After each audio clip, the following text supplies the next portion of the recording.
Hey weirdlings, it's Margot. I'm currently working on a video about the tragic and twisted history of the notoriously haunted Lemp Mansion and Brewery in St. Louis, Missouri. So leading up to that, I thought it would be interesting to talk about some of the ghost stories that are floating around the internet about the place, and look at some of the pictures that have been captured there. I should note that the Lemp Mansion is currently a restaurant and inn. This one was submitted to legendsofamerica.com by Xenia Williams from July 2005. Xenia says, having chosen a weeknight to spend our anniversary at the Lemp Mansion, we arrived at 3 p.m. and were given Charles Lemp's room. We'd planned to eat dinner there that evening, but for some reason the restaurant closed shortly after we arrived, and we were amazed to find that we'd been left to spend the night in the entire mansion alone. When we first arrived and were wandering around the second floor, my husband mentioned he noticed a sewer odor. I didn't notice it, so I didn't pay any attention. What I have in common with some of the others who've related their experiences on this website is that strange, uneasy feeling that someone was watching you. Someone also mentioned a creeped out feeling. These were the exact words I used. I don't know how many times I told my husband that night that I keep getting this creeped out feeling. Another similarity I had was to that of USAF Dwayne's experience with the missing dimes. When we got to our room, I opened the suitcase and took out 2 packages of Fuji brand disposable film. I was struggling to open the packages, so I reached into a Ziploc bag containing cheese and sausage and took out the knife I'd included with these. I then used it to cut the film packages open. Once I took out the knife, we never saw it again. I never unpacked our suitcase other than to take the plastic bag out and replace it. Since we were only spending one night, I didn't want to have to rush and pack the following morning.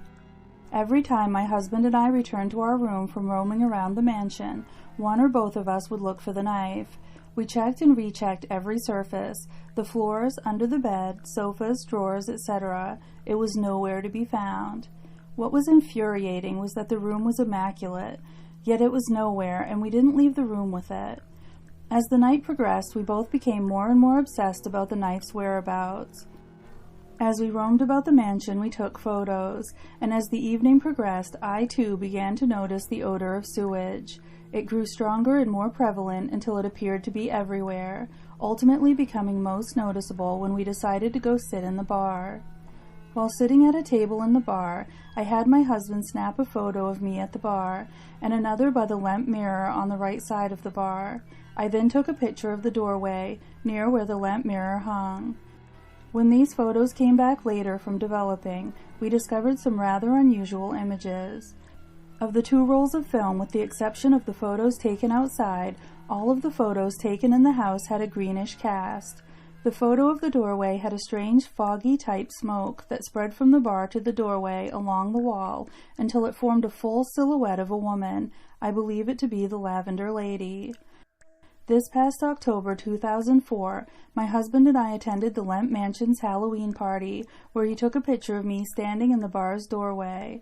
As I mentioned, the woman's silhouette previously occupied this very same spot. When we got the film back, the photo contains a huge orb just off to the right of me.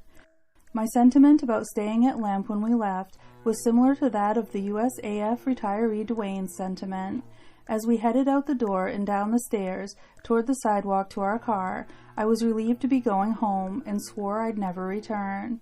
My husband and I frequently eat at the restaurant and have now decided to make it the place we go to celebrate Halloween. But as to whether I'll spend another night there, not unless another couple goes with us.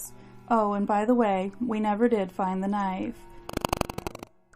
Xenia goes on to say, I have all kinds of strange paranormal activity captured on film. Some of the more interesting is from this apartment that we've lived in for the past 5 years, the Lemp Mansion, and a storefront in Soulard. I've researched the area that we live in, and now I understand why I have the type of phenomena I've had occurring. What I found in the area is that historically it's housed a poorhouse, an insane asylum, an amusement park, and a doctor that ran a medical college that brought body snatching not only to his medical students, but to St. Louis and literature. It makes sense now.